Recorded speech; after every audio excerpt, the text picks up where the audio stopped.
10 ఆజ్ఞలు. దేవుడు ఈ ఆజ్ఞలన్నీ వివరించి చెప్పెను. 1.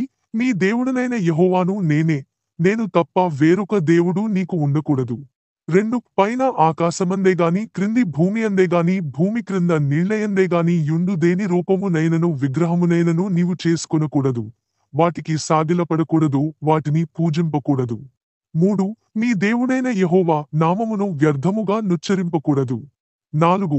విశ్రాంతిదినమును పరిశుద్ధముగా ఆచరించుటకు జ్ఞాపకముంచుకునుము. 5. నీ దేవుడైన యెహోవా నీకనుగ్రహించు దేశములో నీవు దీర్ఘాయుష్మంతుడవగునట్లు నీ తండ్రిని నీ తల్లిని సన్మానించుము. 6. నరహత్య చేయకూడదు. 7. వ్యభిచరింపకూడదు. 8. దొంగిలకూడదు. 9. నీ పొరుగువాని మీద అబద్ధ సాక్ష్యము పలుకకూడదు. 10.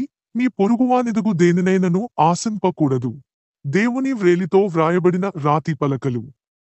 ఆమెన్.